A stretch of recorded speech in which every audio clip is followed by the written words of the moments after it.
Hello and welcome, ladies and gentlemen, to the Golfing Greenkeeper podcast. My name is Steve Smith and I'm your host, and it's time for another segment of Dint Golf Solutions Walking the Fairways. Ladies and gentlemen, it is of course exciting. There's been lots happening on Walking the Fairways, and it's great to have joining us here to help us introduce this episode is Adam Dinty from Dint Golf Solutions. G'day Adam, how are you? I'm good, Steve. I'm good. Recovering from a big week in Yarrawonga last week. Yarrawonga, mate. It was an enormous week, wasn't it? What a country conference that was. Mate, it was unbelievable. We had a ball, actually. We had such a good time. It was a really, it just was a great conference. We had such, great speakers, a great venue. Yarrawonga was great. Everyone was staying close by, so it was just had a good feeling to it.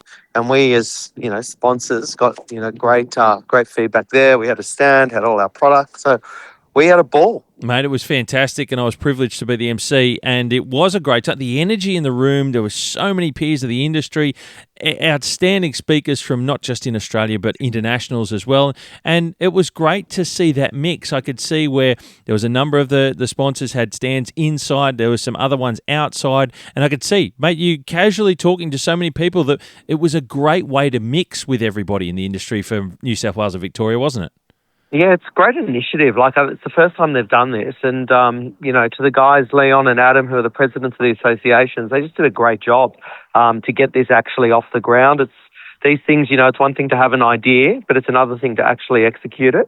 And the way it was executed and, the numbers they got. For the guys in New South Wales, this was a bit of a first. We don't usually have a country meeting like this. So to get that and to get a great turnout from the guys in New South Wales, because the Victorians are used to doing this sort of country meeting, it was great. So hopefully this continues in years to come. No, something that I certainly am looking forward to hearing happening again before too long next year, potentially the year after, not certain, but great to see you again supporting everyone in the industry through these associations and the individuals from the clubs that you get around to. Now, mate, it is into August, and lots of people were gearing up. Lots of people are gearing up and getting ready for renovations time. If they haven't already started, mate, you've got some things to keep us going, keep us moving. You got the right stuff, mate, for us. It's tines season, son. It's tines. It's been most of the guys are going out August, September, and we get a mad rush. Starts in July, guys calling up, and then it follows through all the way to August and September. So we have stocked up. We've got our range of tines from Germany. We've got, we're ready to go, ready to roll. We have over 300 tines, different types of tines in stock. 300? 300. That's staggering. I call you guys the supermarket of tines. You've got everything there for us. We try to be the supermarket of everything on course, mate. There we go. It's not easy. But you do it so well. Well, we're trying. So, I love it. We got it all in stock, and we've had quite a few Nordic plows again go out. Yeah, brilliant. They've been exceptionally popular. They have been, and the cleanup, the pass that they do, how good is it? I'm seeing some of these videos again that you have, and it's fantastic. Mate, I was with Jake Gibbs today, and we were just chatting about it, and he said at Eleonora, he's got two of them, and he got them out there last renos, and he absolutely loves them. He says it does such a good job picking up, especially the big cores. Yeah. So just makes a bit of a job that's a bit tedious a little bit easier. Well, and if you can do it right the first pass, it makes all the difference with efficiency and speed of finishing the jobs. And that's a big thing. Everyone's pushing for time to get things completed more efficiently and better. And these sorts of tools make a real difference in our game. Absolutely, mate. So, it's coming into spring, which is great. So it goes quickly, but it's good. We love it. Sensational. Now, mate, before we let you go and before we hit into all the other news around the country across Australia and New Zealand, mate, we need to hear where the footy tips are at, because it's the last rolls of the dice for everyone out there. Absolutely. At desperate times now for some. Some like me are nowhere near it, so we're gone. Yeah, no, it doesn't matter what you tip, mate. Done. We've got the AFL. So we've got Apollo Bay, who are leading. Joint. We've got a three-way tie at the top, actually, mate. Stop it.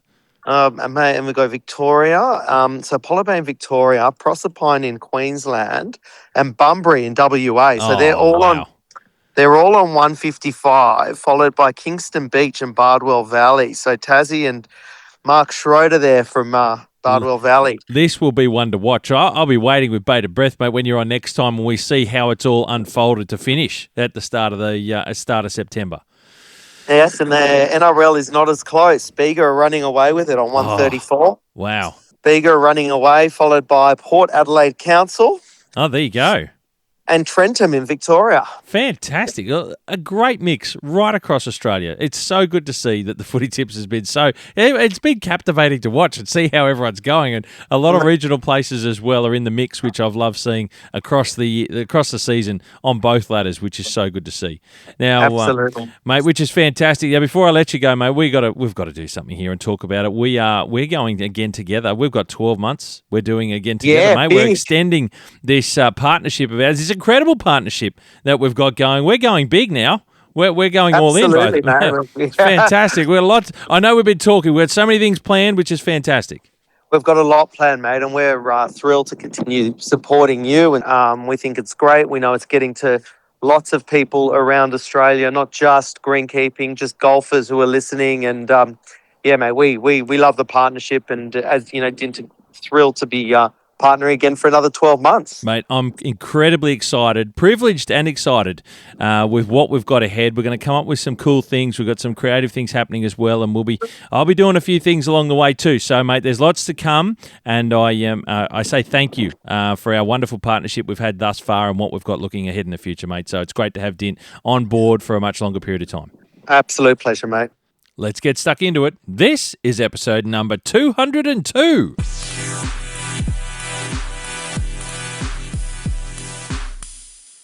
Now we begin with the news across Australia and New Zealand with some interesting information we've had released. The full calendar of this coming season's Challenger PGA Tour of Australasia schedule. This is essentially for the men's tour, but I've managed to put in here also a couple of the women's major events that we know of, and of course they're mixed in with a couple of the ones going through here. So I'm going to start the season off where the calendar starts, essentially, for the main event, and that is going to be on the 27th to the 30th of August, and it opens with the Papua New Guinea Open at Royal Port Moresby Golf Club over there in PNG. Then we have about a 4-week gap before the 26th and the 27th of September with the World Sand Greens Championship at Bennelong Community Club in New South Wales. Then again, we've got a couple of weeks. So that's an early start into August, and then we have a bit of a break before we really start to wind things up as spring unfolds. And then we go to the 8th to the 11th of October, and that is when the WA PGA Championship is being held at Kalgoorlie Golf Course in Western Australia. We know that golf course. It's held the event a number of times now. It's almost a stalwart for this part of the season. So we're going into that to the start of October. And the following week, we head over further west from Kalgoorlie into Perth, essentially for the 15th to the 18th of October with the WA Open, and this year it's being held at Secret Harbour Golf Link. So great event to have at Secret Harbour. First time for them to hold such a prestigious event in the state, and all eyes will be on Secret Harbour for the WA Open, which last year was held at Mount Lawley Golf Club, and we know it was a massive success there. Looking forward to seeing it at Secret Harbour. I'm looking forward to seeing Secret Harbour on TV as well, just quietly. Then we go the following week. Like I said, things ramp up pretty quickly. We go to the 22nd to the 25th of October, where we have the Players Series South Australia, which is going to be played at Willunga Golf Course once again in South Australia, just outside Adelaide. And that event now has been on for a few years in a row. So it's hosted by Greg Blewett, famous South Australian cricketer, and Willunga is on the map again for that event. We jump a few weeks later, we head into November, and we're coming over to the east coast of the country now as we head in towards the end of the year. And it's going to start off with the 12th to the 15th of November with the New South Wales Open, which is going to be held at the Vintage Golf Club once again up in the Hunter Valley, north of Sydney. And the Vintage was host of this event last year, so going back to the Vintage, fantastic to see. And the following week after that, we go the 19th to the 22nd of November. We're heading up into Queensland for the Queensland PGA Championship, which is now being held once again at Nudgee Golf Club, just to the north of a city near the airport in Brisbane. And it's held this event now for a number of times, so it's a great success, and they're heading there once again. Now, we've got a few changes. We get into the end of November. No longer are we having the Australian PGA Championship at Royal Queensland, where we've had it in the past. There's lots of changes moving on up there into Royal Queensland, where they're starting to prepare things for the Olympic Games. So this year, the Australian PGA Championship is moving to Sydney, and it's going to be held at the Lakes Golf Club here in Sydney in the eastern suburbs. The Lakes has held the Australian Open a number of times, as we know full well, and this time around, with the Australian Open having now been secured down in Victoria for a number of years to come, we've found that the Australian PGA Championship is going to the Lakes here in Sydney. So great to see the Lakes and Sydney getting one of the major championship events for the men, but also equally disappointing to see it come away from Queensland, because I know that the PGA had been up there for a very long time. They more or less owned the Australian PGA Championship essentially up in Queensland. So we've got it moving down into Sydney from the 26th to the 29th of November. The very following week, so this is where the run really gets good. We've got bang, bang, bang. So week after week after week, as things ramp up, we've got the Men's Australian Open from the 3rd to the 6th of December, once again at the start of the month in December. And this year, as we know, it's moving to Kingston Heath Golf Club. And it's a standalone event this time, yet again. Last year was the first time it was a standalone, and we're at Royal Melbourne. This time it's a standalone for the men's, and we're going to Kingston Heath. So all eyes are on Kingston Heath, Superintendent Hayden Mead and his team to prepare the golf course. As we know, they can prepare it incredibly well for this event, and all eyes are on Kingston Heath, and I'm excited to have it at Kingston Heath because I'm a massive fan of the golf course, as you all well know. And if you are interested, I've had Hayden Mead on the podcast in the past on Keeper of the Green, so you can go back there. It wasn't so long ago, and have a good listen to Hayden's story and get a good insight into Kingston Heath Golf Club.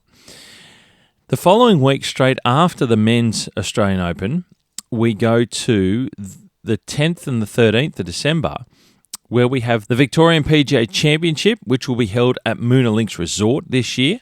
So that's going to be straight after the Australian Open. So it's a massive run, almost from middle of October, when everything kicks off in WA. We've got week after week after week after week, pretty much all the way to the middle of December, with the 10th to the 13th, where we're having the Victorian PGA Championship at Moona Links. Great to see Moona Links again. It is an unbelievable resort facility, number of golf courses, but great to see the Vic PGA Championship hosting this event down just before Christmas, before the year runs out, for the Challenger PGA Tour of Australasia. Then we turn, so we have a break for Christmas, New Year, as we always do. Then we turn to January. And we've got the 7th to the 10th of January in 2027. We've got the Players Series heading back over to the west of Australia into Perth. And we have it at Royal Fremantle Golf Club once again. Now, I failed to mention this earlier, ladies and gentlemen, but the Players Series is a combined series for both the men and the women competing together. Modified tee positions for both men and women, of course, but they're competing for the same prize, competing for the same purse. It's a fantastic series and a great initiative in our tour in this country. And if you haven't watched it before, make a point of watching it on TV. And if you're nearby any of these courses, go to it. I've been to a number of these events before, and they are just fantastic to follow, fantastic to watch. It's easy to walk around and follow people. And some of the names you know full well, and some of the names you'll no doubt be seeing soon competing for some of the major trophies of our tour. So, hosted by Min G and Min Woo Lee at Royal Fremantle Golf Club over there in Perth, and a fantastic event. So, one to keep in mind as we kick off 2027 with that event at Royal Fremantle. Then we move to the 14th, the following week, the 14th to the 17th of January. The Players Series heads back over to the East Coast, and it's going to be at look, I'm just pumped. Everyone knows how much I love PK. So the Players Series of Victoria is making a move and it's heading to Peninsula Kingswood for the very first time. So this is going to be worth watching. And the reason for that is in 2027, we know that the Men's Australian Open is going to be held at Peninsula Kingswood. So in a way, this is a little bit of a dress rehearsal for just what it's going to be like for moving things around. It'll be preparation from within the club, the course maintenance team, seeing how the flow of the holes goes. We don't know the routing. I believe we don't know yet the routing of the golf course that's going to be used for the Players Series Victoria at Peninsula Kingswood. But I'm sure all that will come out in due course, and I wonder if that will be the same routing, the layout, the routing, if it will be the same routing as what we're going to see for the Men's Australian Open in later on in the year in 2027. Now, all eyes will be on PK, and I can tell you at this time of the year in January, it is going to, oh, geez, I can't wait. This thing is going to light up television, let me tell you. PK is off the charts already, and yeah, I'm pumped. I'm pumped to say the least. So lots of people will be, and it's still school holidays, essentially. So if you're down that way, if you're in Melbourne holidaying, whatever, take a moment and take the opportunity to go and watch Players Series Victoria at PK. Get a feel for the place if you've never been there before. If you've never been there before, you'll get an opportunity to have a look at the golf course, which you won't always get an opportunity to do. So it's special. It's worth seeing, and I can't wait to see PK on TV for the very first time with the Players Series. Now, the following week after the Players Series Victoria at PK, we go to the 21st to the 24th of January. The Vic Open is going to be held once again at 13th Beach. It's on the western side of Port Phillip Bay, over near Geelong. For those of you who are away from Melbourne and Victoria, a great spectacle, a joint event for the men and the women as well. They play at the same time, not for the same purse, but they play at the same time. So another great stalwart event of our calendar. We go then again to the following week, the 28th to the 31st of January, where the Players Series Murray River takes a turn and we head north from Melbourne into the Murray River region of Victoria, New South Wales, the border of both the states, to Cobram Barooga Golf Club. Now, Cobram Barooga is just an outstanding facility. The golf course that they play on, the old course where this event will take place on, I was lucky enough to be there back in 2025. It's outstanding. Terry Vogel and his team on course, Terry Vogel's the superintendent, and his team on course that look after and prepare the course for this event do an incredible job, and Cobram is outstanding. Now, it's another place that if you get an opportunity to play, I would never have had a chance to go there if it wasn't for this event.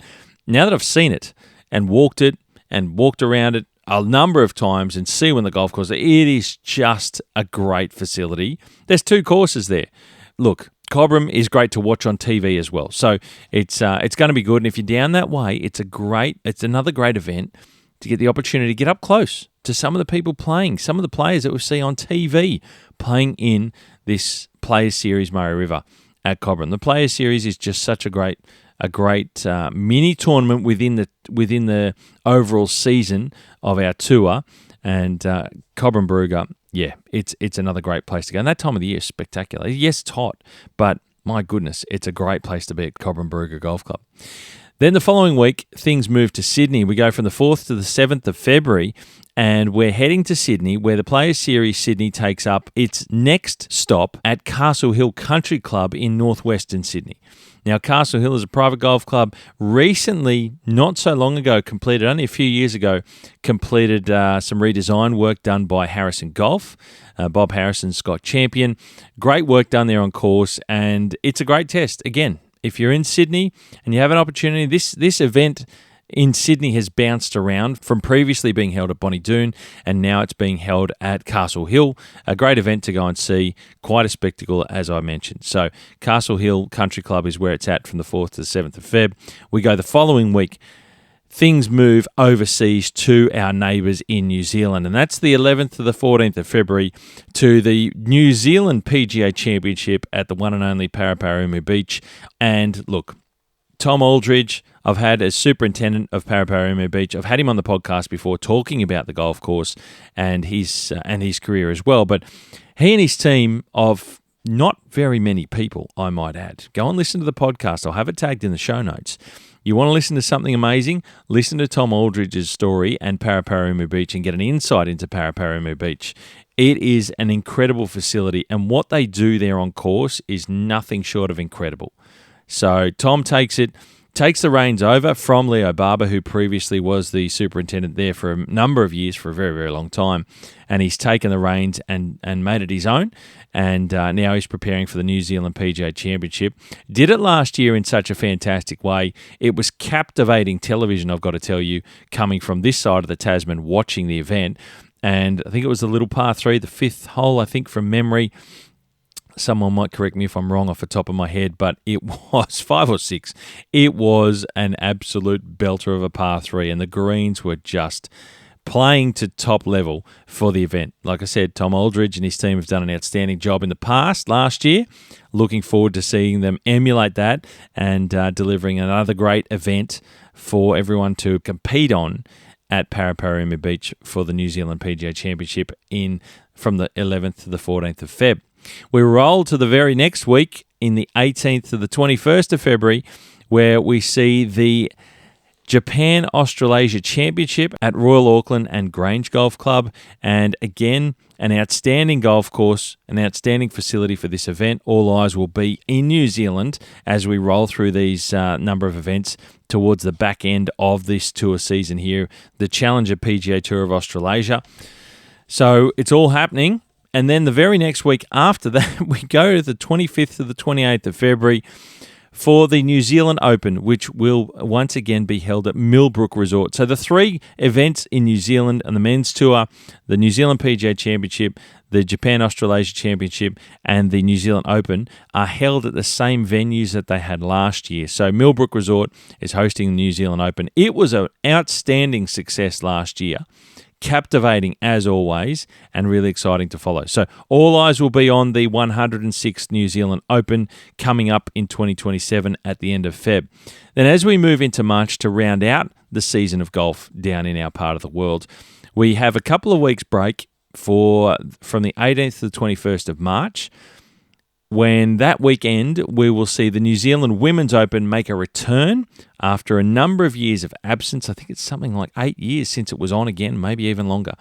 And we're going to Wainui Golf Club for the first time. So there's a great field that's building for this event, and I'm looking forward to seeing it. Wainui looks like a great venue for the New Zealand Women's Open, and it's going to be great to see it come back into the fold, and all eyes will be on this event to see what it's like coming back for the first time after a number of years in absence.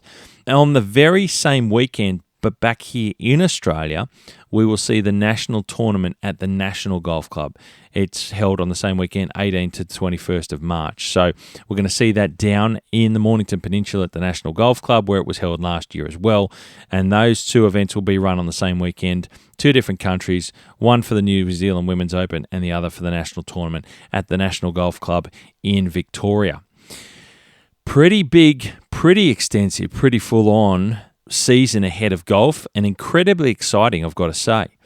Now, for those with a very good memory and an eye for detail, there's 2 omissions from this list compared to last year's calendar. They being the second event of the season and the second last event of the season. And I'll tell you what they were if you weren't sure, if you didn't follow it last year, if you can't remember. The Northern Territory PGA has been dropped from this year's calendar. Unfortunately, from my opinion, from where I sit, last year it was held just after the Papua New Guinea Open, and it was held at Palmerston Golf Club in Darwin, up in the top end in the Northern Territory of Australia. And look, I've got to say, it's a bit disappointing to see something fall away from the Northern Territory. They don't get a lot of golf, and it was great to see them get an event within the tour, for the men's tour for the season. But that's been dropped from this year. And the other one is the Heritage Classic that last year was held at the Heritage Golf and Country Club down there in Melbourne, just to the northeast of Melbourne City. It was held right before the national tournament to finish out the season, and it's been dropped from this calendar of this year as well. So there's some minor adjustments to the season with those 2 events being dropped, but we have gained the New Zealand Women's Open at Wainui, like I mentioned, in March. And of course, one that I didn't mention in that list, and it's only because we haven't got the dates yet, is the Australian Women's Open that's going to be held at Royal Adelaide Golf Club. Now, as far as I'm aware, there are no dates. I haven't found any dates. It was announced that it was going to be held at Royal Adelaide Golf Club. It was announced earlier this year. However, no dates have been confirmed yet, so I couldn't slot it in anywhere. Traditionally, it's around March. Last year, it was held in mid-March at Yarrawonga Golf Club in Adelaide. Now, from the 18th to the 21st is the New Zealand Women's Open at Wainui, as I mentioned. So I'm wondering if it might be maybe a week or two even before that, maybe the first weekend in March, it could be lining up. I don't know. That's purely speculation on my part. But look, Kooyonga aren't holding it this year. They're preparing for Live Golf Adelaide. Fingers crossed it's on in the new year in 2027. But they've moved the Australian Women's Open to Royal Adelaide, but we're just waiting to hear the dates as they haven't been finalised yet. So a number of the women's events there, being the joint events of the Players Series, have been mentioned through that season, and I wanted to make mention as well. Obviously, the Vic Open is a joint event too for the men and the women, but also the Women's Open at Wainui Golf Club in towards the end of March. We're just waiting to hear when exactly they will be holding the Australian Women's Open. But I can tell you that is one hell of a list, ladies and gentlemen. Lots of events in that, and packed in indeed, and a really exciting season ahead. Now we start with some other news as we walk around virtually, of course. We travel around Australia and New Zealand, as I always mention. We travel around to try and see what's going on. And look, I have to do a bit of a post-event wrap-up. We're going to start with New Zealand and Victoria, and I've got to start with a country conference that I was at as MC just last week at Yarrawonga Mulwala Golf Resort down on the Murray River on the border of New South Wales and Victoria. And look, I really want to go a little bit further into it after you've heard Adam Dinty and I chat about it at the very beginning of this episode. Look, to begin with, it was an honour and a privilege to be the MC for the event. I've got to say that straight up because it was. The organising committee, of which there were a number of people that made up that committee, was headed up by President Adam Lamb from the Victorian Golf Course Superintendents Association, and also Leon Hennessy from the New South Wales Golf Course Superintendents Association. Now, everyone in that committee did an enormous amount of work to pull everything together, and everyone needs to be congratulated because it was outstanding. There were just over 200 attendees to the event, is my understanding, which was amazing, and the list of speakers was absolutely incredible. Now, here's a run through of who spoke at the event, just to give you a bit of an idea, and it's a bit of a recap to realise just what we had down at the event. We had Ben Gibson from the Toolbox team, and I've got to tell you, Ben's talk was something else. It was deep, it was personal, and it really brought everyone in the room closer together in a way that only Ben could do, to be honest. And it was fantastic to have Ben speaking there. There was also locals such as John Nayland and Gary Behag. And both of those gentlemen are revered in our turf industry, and they've got an incredible amount of experience behind them. We also had Henk Smith, who gave a great talk on AI and digital technology. And again, someone who's got a great amount of experience within our industry. And there was also Matt Stevens. He was giving us a talk on leadership and teamwork. He's a man with over 36 years of service as an infantry soldier and an officer. He was also an SAS patrol commander with Australia's Special Forces. Matt was captivating to listen to, very interesting, and there were plenty of things to take away from his talk too. Then we had a few overseas people. We had Dr. Scott McElroy from Auburn University in the USA came over to give a couple of talks, which are absolutely fascinating. And look, Scott is incredibly knowledgeable, and he is a dead set champion too, by the way. Dr. Michael Woods from the Asian Turfgrass Centre made the trip here to give a couple of talks, and he is a wealth of knowledge as well. And there was also Bob Farron, Director of Golf Course Maintenance and Ground Management at Pinehurst Resort and Country Club. And he gave us an incredible insight into Pinehurst. Wow, what an amazing facility that place is. Absolutely unbelievable. And Bob was just such a gentleman and so great to have a chat with as well when he wasn't speaking. Great to listen to when he was. Now, I, like everyone in attendance, got to enjoy a beer with these guys, sit down for dinner with them, breakfast with them throughout the week at Yarrawonga, and it was something I won't forget. Just wow on another level. And the beauty of the country conference, probably different to the annual ASTMA conference, is that it's a much more intimate gathering of minds of our industry.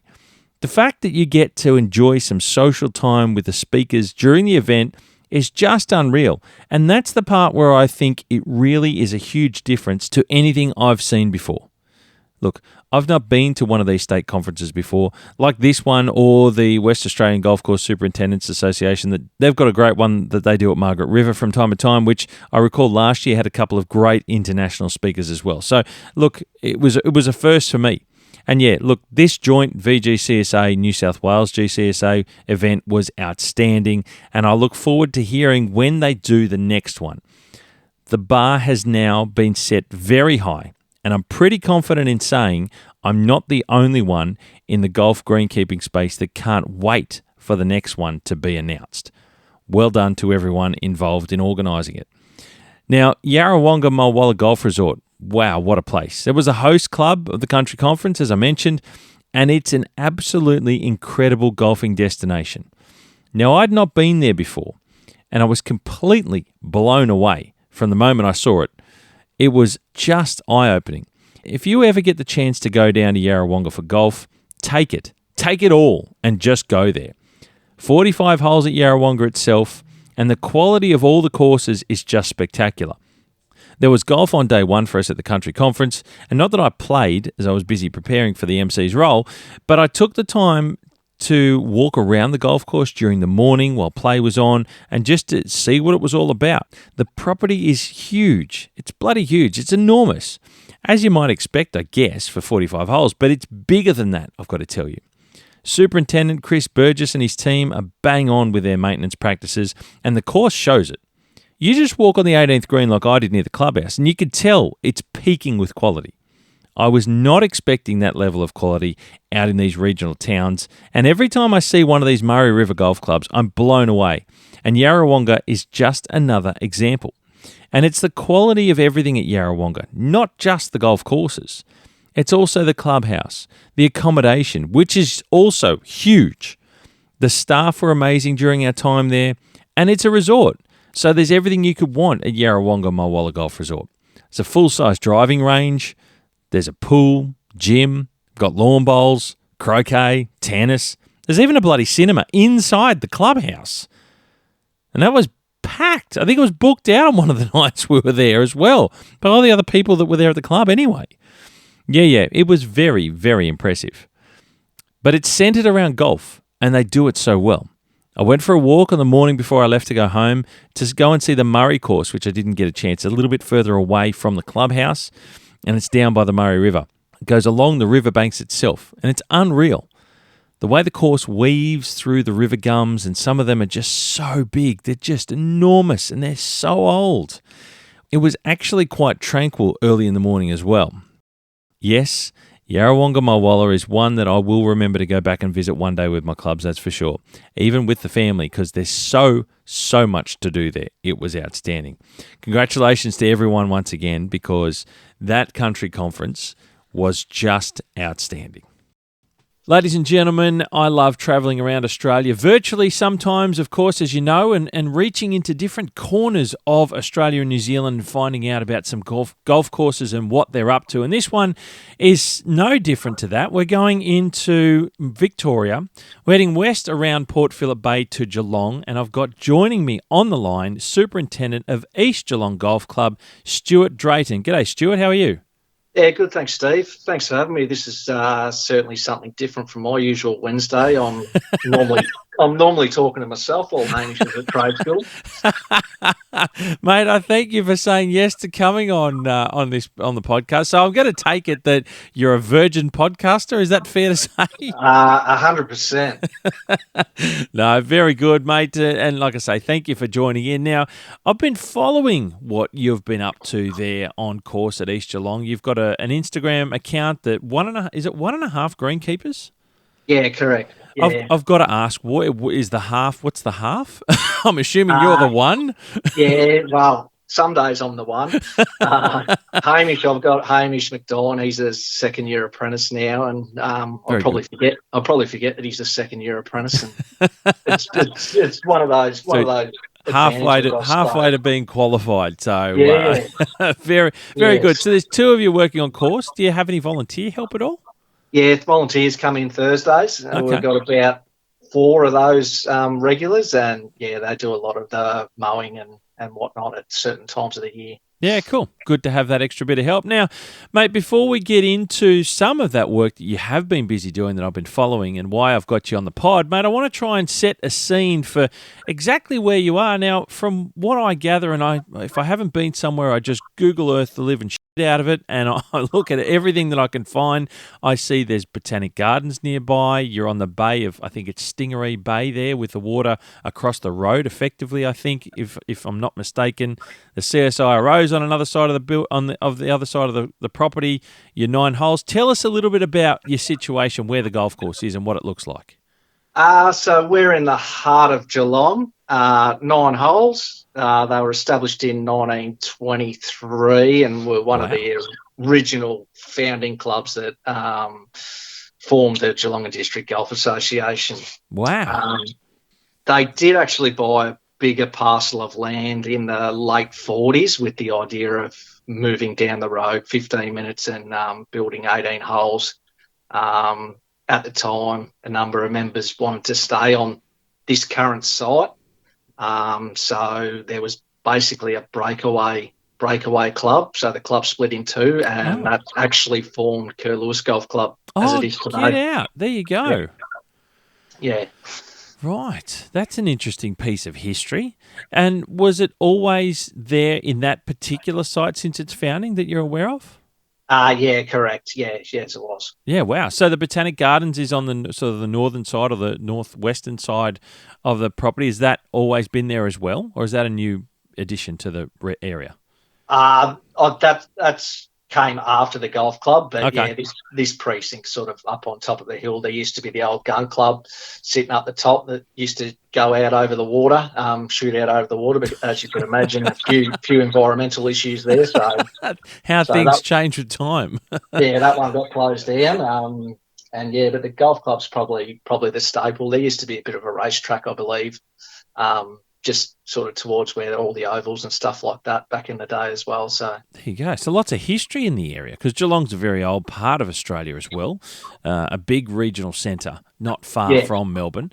And you're also probably, would I be right in saying that Geelong, in a sense, is the gateway to the Bellarine Peninsula golf, effectively? Yeah, 100%, yeah. So you mentioned Curlewis there. There's a number of other 9-hole golf courses around you in Geelong, but you're also not far from the likes of Port Arlington. You mentioned Curlewis. There's 13th Beach. There's Queenscliff, Clifton Springs. There's Lonsdale Links, Barwon Heads. They're all not far away. Is that right? No, that's right. Golfers are definitely sport for choice down this way. Wow, that's awesome. I have not been there yet, so it's great to see the proximity of where you sit. And if we're looking for a morning round or a late afternoon round, it sounds like it's a great place to go and visit. Yeah, 100%. I've seen some of your sunrises, mate. It looks fantastic too out over the water. How far from the water's edge are you? Well, a couple of holes literally back onto the water, so it's 2 or 3 holes have got very, very good scenic views. That's unreal. Fantastic. Now, mate, a little bit of your background, it's going to lead into some of the work that you're doing and what you're doing to improve the golf course there at East Geelong. Is you mentioned to me that you've worked at a number of the courses around the Bellarine, but where did it all start for you, mate? Give us a bit of an idea. I suppose it all started for me when I was probably about 15. My dad was either the captain or the president at the Curlewis Golf Club. Okay. And it was the summer school holidays, and I think he was trying to keep me out of trouble, and he sent me down to work with Rob. I think he thought I was giving a hand, but I was probably just getting in the way, to be honest. As we sometimes do at that age. Yeah, that's right. But that probably stimulated my interest in this trade. I loved golf. I was always into golf and loved being outside, but he had a great culture of not only working hard, but they had good fun doing it. So, that unreal.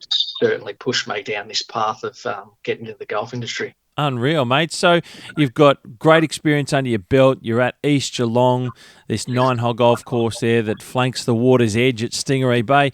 Mate, tell us a bit about the golf course. And I mentioned you've been doing some bunker work. Tell us what you've been up to, the golf course itself, and some of the projects you've been doing over the last even the last 12 to 24 months that I've been following. It was pretty easy to see when I first started at the club that the irrigation system here had a number of flaws. Redoing it was out of the question. So the golf club invested in a new trencher. The major issue we faced was we had the typical 4 sprinklers set up 16 metres apart around the greens, but those sprinklers also had to water the surrounds as well. So on a number of holes, the sprinklers would spend 70% of the time watering outside the putting surface. So by putting in additional sprinklers, we were able to adjust those sprinklers back to just watering the green surface, which halved our run time to get the same amount of water out. For sure. And can I ask, were they in an older version, were they block system? Were they all come on at the same time, or were they individually controlled? They were sort of block. It was two back and then two front sort of came on. Yep. So you've improved those in terms of what you're able to get with efficiency-wise and running time for just the putting green surfaces themselves now? Yeah, that's right. We've got pretty small main line here, so anything we can do to be able to get as much water out as possible in a shorter amount of time is sort of the path we've got to go down. So it's something you've got to be very watchful of. We had a similar thing at Katoomba, and it's full on when things are it's hot and you're worrying about amounts and all sorts of stuff, let alone any restrictions that may or may not occur during any sort of difficult times with the weather. How are your bunkers, mate? I've seen you've done some great work with bunkers, and in some instances reshaping them, rebuilding them, new drainage, and also in some places removing them altogether and putting in some grassy hollows. How's that been going for you? Yeah, so that sort of all came about by chance, actually. There was a local contractor doing an irrigation job, and he was looking to get rid of topsoil. Yeah, right. And gave me a phone call out of the blue one day and sort of said, "Oh, do you want it?" And I sort of thought, "Oh, yeah, I might be able to do something with that." And then asked when it was coming, and he goes, "Oh, we're loading the truck up right now." Don't you love those phone calls? Oh, exactly. So my head was spinning there for a little bit. But yeah, I basically just phoned the president and sort of said, this is the direction I think we should go down. I think we can utilise this, and yeah, we basically that's how it all started. And so that allowed you to do what were you able to do with that topsoil? So at the time, the truck was able to just go directly straight to certain bunkers on the course. So It was the original design, typical push-up sort of style of green, where they chiselled out both sides of the green and pushed it up and formed the green. Yep. And there was basically left a long, narrow, skinny bunker on both sides of the green that the wind sort of would start down one end of the bunker and just whip through and blow all the sand straight out the other. So it had a few flaws, and the idea was to reduce the bunkers by half, okay, and make them a bit rounder, and that way the bulk of the sand could stay in the base of the bunker. The wind wouldn't have enough length to sort of really start to build up across the length of the sand bed to start blowing it out. Which seems to be working quite well so far. That's great. And how have the golfers been receiving some of these modifications? Yeah, no, they're being very receptive to all the ideas, which is good, because as we know, golfers' ideas of what bunkers are and what they used to be have completely warped their mindset, haven't they, by watching too much TV, I suppose. Unbelievable. I mean, what the influence of television and even just conversation now, because not only do we have TV we sit and watch, but everything's on our phones. We've got the glorified happy snaps of, bunkers and different types of golf courses always in front of our eyes now if we want it to be. And that really does seem to be heavily influencing even more so than potentially it ever did in the 90s and the early 2000s of watching television golf. But we have all those I suppose, stresses and influences pressuring the golf course presentation and how it should look and how it might look, and what you can actually do is sometimes two very different things. I wanted to ask as well, mate, it's great to see those improvements to your bunkers.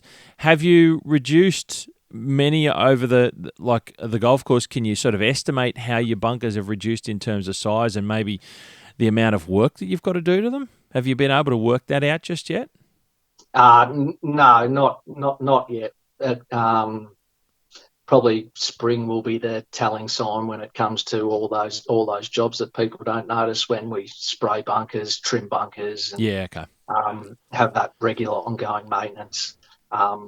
In the scheme of things, we've probably only lost 2 bunkers. We added another one, so we're probably two shorter than we were. Yep. But it's certainly more obtainable where we could look at in the future of bringing sand in with the aim of improving the playability of them. Yeah, cool. No, they're all good things that you work towards. And, mate, I've got to ask a little bit about the golf course for people listening that may not have been there before. What's your golf course made up of? Is it a long golf course? Is it a shorter golf course? What have you got there that make up your 9 holes?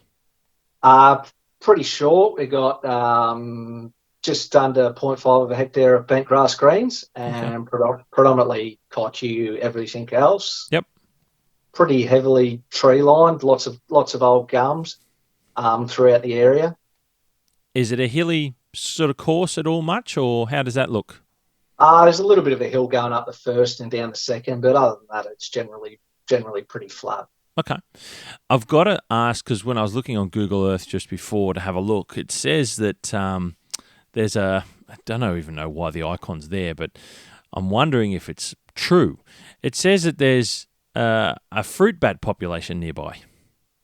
There is actually, going up the left-hand side of the first hole. There you go. I want to ask that question and whether do you have to manage that at all in terms of the golf course? Because lots of golf courses have all sorts of different native animals. We often hear about kangaroos that can become a little bit of a pain in the backside, or I've had cockatoos at my old course at Katoomba that were a pain, but they're things you got to manage. Do you have to manage the fruit bat population, or are they just nice to have around? They sort of keep to themselves. Like you see them fly back after doing their thing at night time to basically just sit in the trees throughout the day. But on extreme heat days, they're a bit worried about them sort of fainting or passing out and falling on the ground. So they've actually the council have recently installed a couple of 30-metre towers to basically sprinkle the bats. Fair dinkum. Yeah. That is an interesting challenge. There you go. So that has something that's directly related to the course maintenance by way of the water infrastructure, which is an unusual one there. I had to ask. I just saw that little tidbit on Google Maps, and I was like, I wonder if that's a thing. So there you go. Yeah, I suppose it's just one of the both parties have just got to work together to try and find the best solution. Oh, and that's exactly right. Everyone's trying to coexist, and you've got to work within the landscape. That includes the animal and the wildlife as well, just the same. But I find it interesting to note some of those interactions and how they work with maintaining a golf course, because you've got to work together, understanding what those challenges are and working through them. Yeah, 100%. That's right. There's always something happening. Everything's evolving. Indeed, it is. How do you go for golf? How is your patronage from golfers at East Geelong? How does it go through the week? Tuesday's main comp day. Wednesday's a bit of a smaller competition day, and then just a lot of social play. Okay, so you do get a bit of social play through the week, and even obviously, I take it the weekend is probably the busiest time. Yeah, correct. Like this is their quiet time of the year, but come spring and definitely summer, it's certainly has its challenges to get out there and do things once the morning rush is out of the way. There you go, mate. Look, Stewart, fantastic to have you on the podcast and give us a bit of an insight and understanding of just what's going on in East Geelong. I'm glad I've been able to share it in the past, and now having you on the podcast to share a little bit more in detail of what's going on there and how the golf course is improving with yourself and your apprentice as well, the two of you, 1.5, I suppose, the two of you.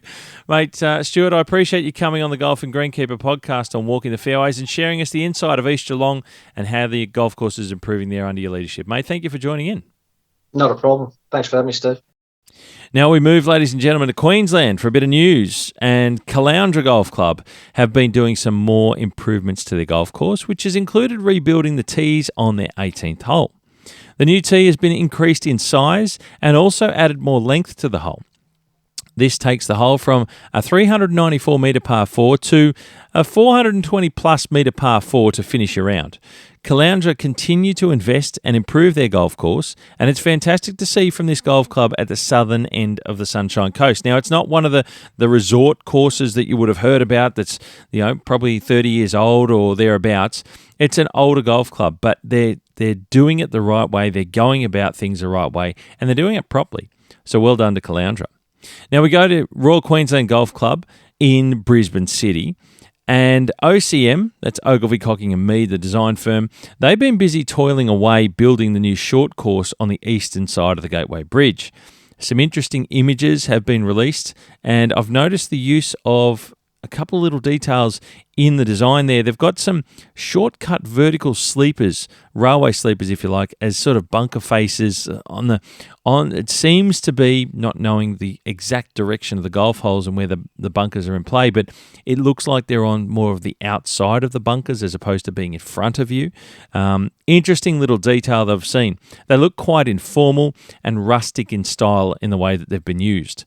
It's an interesting detail of these new bunkers and not something that I saw on any part of the other golf course. So it's a design detail that'll stand out alone on this short course. Now, there's an island green that's being designed as part of this short course, and it's set in a tidal area of the course where water will come and go from around the green itself. From what I can gather, this will be a little bit similar to how some of the tee areas have been constructed on the championship course. So you're going to see water, and it's got plant life in that shallow water's verge where the tidal waters come and go. So it's a little bit of an interesting detail to a little island green that's been in the design around the short course at Royal Queensland. Exciting stuff. Now, we're going to move one final part for Queensland. We're going to Woolston Park Golf Club, located right next door to Gales Golf Club on the banks of the Brisbane River in southwest Brisbane City. And they've been doing some tee upgrades there as well. Now, they built their par 5 4th and par 4 6th tees. They're the new ones. They're completely new tees. They're larger in size. They've got new levels and brand new turf going down here at Woolston Park Golf Club. So well done to the golf course team at Woolston Park for these new improvements. And look, it's a public access golf course, as I mentioned, right next door to Gales Golf Club. And it's a shorter course. It's a par 67 for the men, a little bit shorter, and probably something that if you're new to the game of golf, somewhere that you don't want really this, beating your head against a wall challenge, Woolston Park's probably a great place to go and enjoy a nice casual round of golf and enjoy the golf course. Right on the banks of the Brisbane River, like I mentioned, beautiful part of the city and a wonderful environment that the golf course is routed in, and something that's a nice challenge but not super difficult. So a good way to get your way into golf, or somewhere that if you just like to go out there and enjoy your round of golf without, like I said, the super hard challenges of long tee carries and all those sorts of things, Woolston Park may well be the right place for you to go and enjoy. Now we head from Queensland to South Australia, ladies and gentlemen, and we're going to a bit of news from the North Adelaide Public Golf Course. And often controversial of late, but I'm one that's a big fan of what's going on here at North Adelaide Public Golf Course. And they've released the first images of some of the completed bunkers that flank the new third green. Now, it looks pretty neat, but they're not giving too much away at all just yet. It's probably got to do with a bit of a vocal minority, if I'm being honest, in Adelaide City that have been making quite a huff about the work on the golf course. And like I said, you won't hear an argument from me. I think it's fantastic, so I'll just skip past that one. But the third hole of the new golf course is a par 3, and it's on the eastern side of the property, and it's essentially being built over what was formerly the first half of the 17th hole. Now, it's a higher portion of that area as you run up towards Strangways Terrace. It runs diagonally, playing from northwest to southeast as a par 3. It will be the first short hole in the new routing as it plays, being the third hole. And the government released article says that it's actually part of the 18th hole, but I think they've kind of got this incorrect. Going off the concept plan that I've got, the new third hole takes up a portion of the old 17th hole. Now, unless there's been a large shift in the design, which I highly doubt, it's on the old 17th hole itself. Now, the current area of works, I'm led to believe, is focusing on holes 2, 3, 4, 5 and 6, which is essentially all of the holes on the eastern end of the property, going towards Montefiore Road and Strangways Terrace. Now, the old 16th hole, which used to run right up alongside Strangways Terrace itself, is shown on the concept plan, which will be essentially slightly to the north of what is the new third hole. It's shown on the concept plan to be a practice chipping green area, with a couple of greens built in this particular spot. Now, it will be interesting to see if this detail is actually built in a way similar to the concept plan. I hope it is for the future of the golf course's sake. Sometimes these are the details that can be left out from the pretty pictures of a concept plan, but I will be interested to see if they follow through with this particular area. Now, like I mentioned, it's right near Strangways Terrace, the street that runs along that side, that boundary of the property. It's an interesting space that I hope they are able to go through with and build that particular little practice area. But they've done the third green, they've done the bunkers, they've completed, they've shown the pretty pictures. I'll share some of this on socials.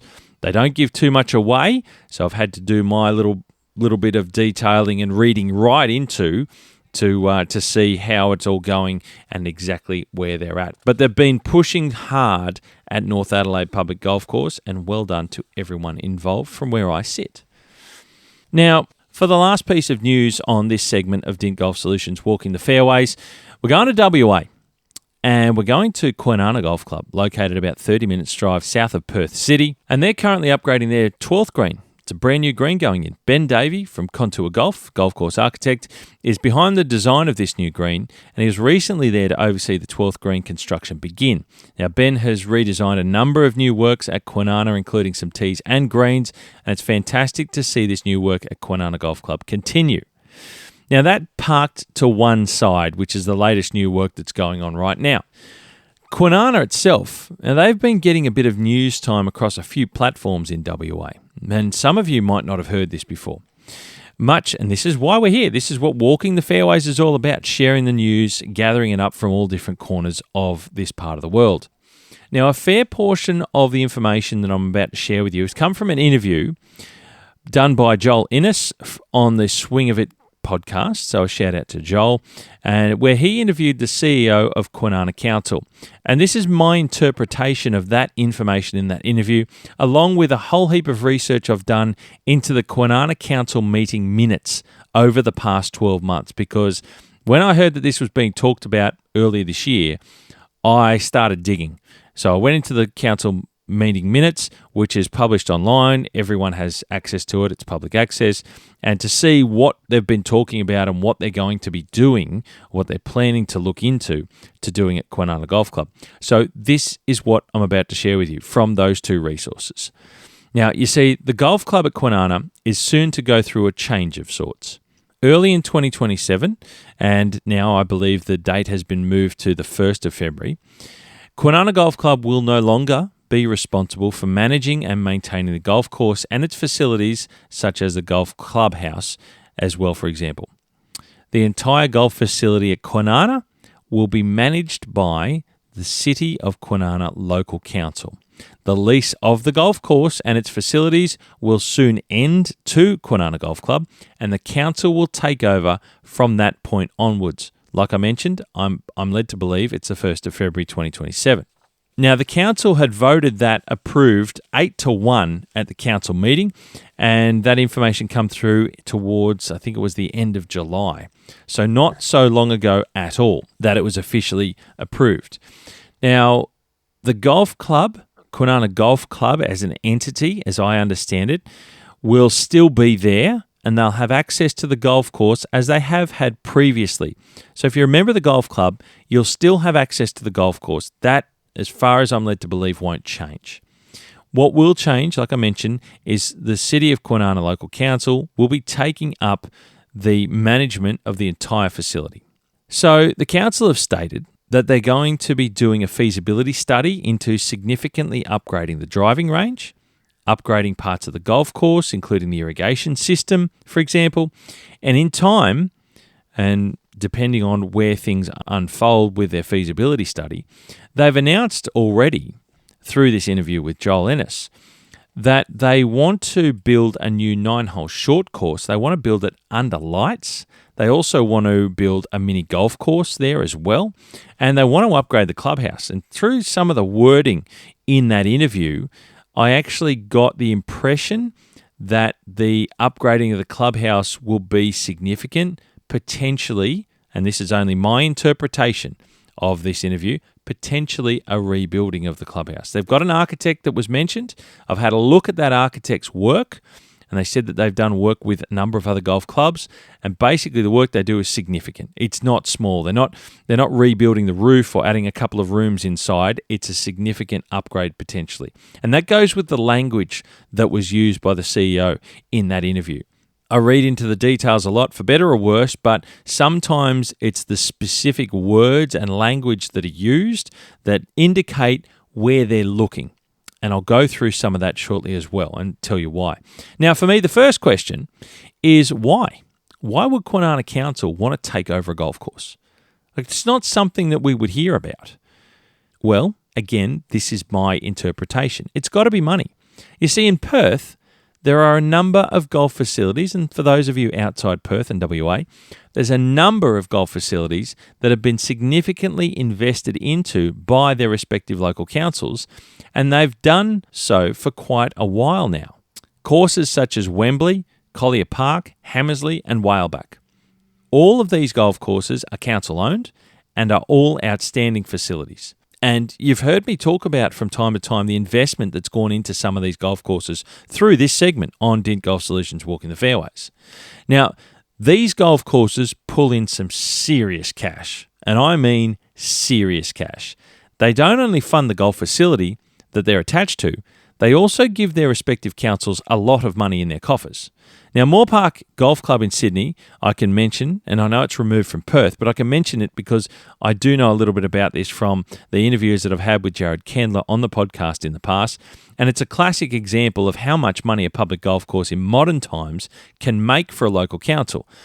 Now, Moore Park Golf Club, which includes the driving range, used to make something like enough money to maintain the golf course and its golf facilities, along with something like about 50% of the maintenance budget for all of Centennial Park and Moore Park Trust, that they could maintain all of the parkland areas in that part of Sydney, which is astronomically enormous. I can't begin to tell you, it's so big. The Centennial Park and Moore Park areas are almost a suburb in themselves. They're so big. So that much money was generated from Moore Park Golf Course. So I say was, in inverted commas, on purpose, because now, as you know, Moore Park has already been cut down to 9 holes. Over in Perth, golf is full on as well. These golf courses, for their local councils, with their driving ranges, with their mini golf, with the food and bev, with their golf courses, are making some serious money.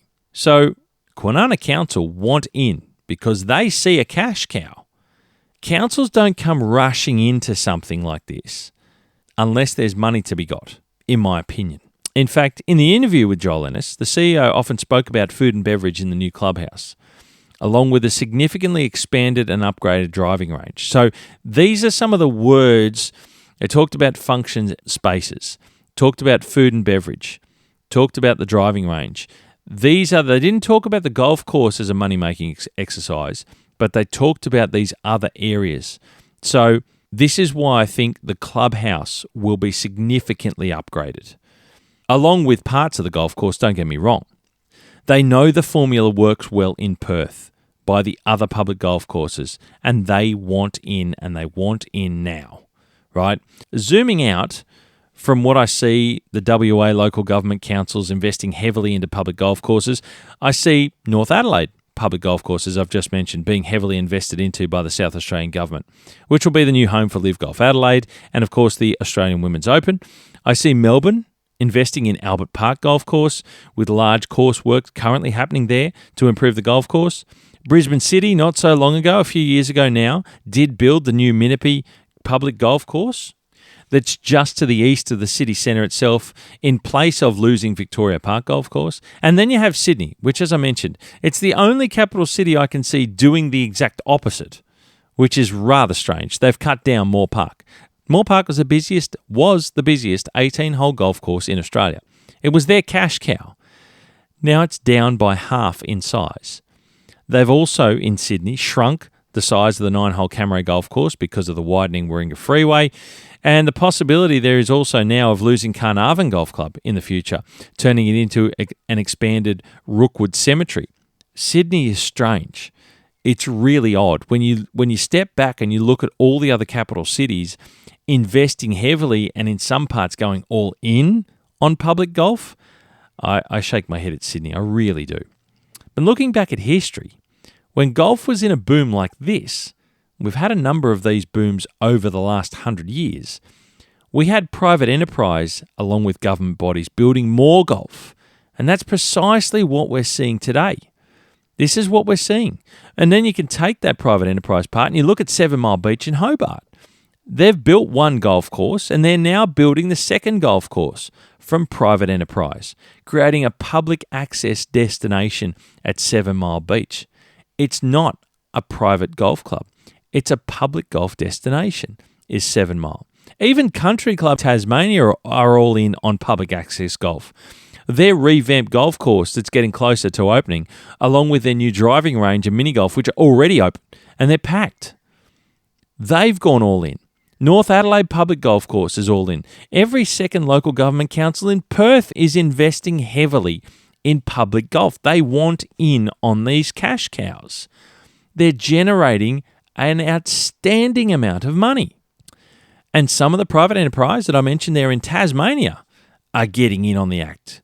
7 Mile Beach and Country Club. So, look, my hat's off to what's going on at Kwinana in WA because I see this working well. They've spoken with a sense of commitment, and you can see in the council meeting minutes that they've already started to make steps towards where they want to go and how they want to do this sort of work. And admittedly, some parts, look, they are going to be keeping behind closed doors, which the council has the arrangements to do so. So we may not hear, a bit like North Adelaide Public Golf Course, we may not hear the amount of money that's going to be spent. But they're committed to it at Kwinana, and they want in. And ladies and gentlemen, that is a wrap-up of this segment of Dint Golf Solutions Walking the Fairways. A huge thanks to Stewart Drayton, Superintendent from East Geelong Golf Club, for jumping on the pod and giving us an update from the western side of Port Phillip Bay. Thank you, Stewart, for coming on the podcast, mate. Now, there will be lots of clickables in the show notes, as always, so please take the effort and take the time to go and click through things that you might have heard of and you don't know about before, because they're all in there for you. I've done all the homework. Please like, share, and subscribe to the podcast. And I appreciate any reviews. Written reviews go a long way, and star reviews are fantastic as well. So thank you very much. But pass the podcast around to anyone you think may be interested in hearing about what's going on golf courses from across Australia and New Zealand. Thank you to Adam Dinty from Dint Golf Solutions for coming on the podcast. Make sure you check out the website for all their products available at dint.com.au. And make sure you follow them on social media. You can check them out on Facebook at Dint Golf Solutions and on Instagram at dint.golf.solutions. And don't forget, if you haven't listened to it already, Royal Melbourne Behind the Scenes of the Men's Australian Open podcast episode has been out now for a couple of months. I'll have it linked in the show notes for you to click on it. If you haven't listened to it, it is fascinating. It is spectacular. It's one you don't want to miss. I've had so many people continue still up to this date. And I was at Yarrawonga still telling me how much they enjoyed that podcast episode. If you haven't listened to it yet, go and check it out for yourselves. Ladies and gentlemen, thank you for listening in on Dint Golf Solutions Walking the Fairways once again. You hit them clean, we'll keep them green, and I'll catch up with you very soon.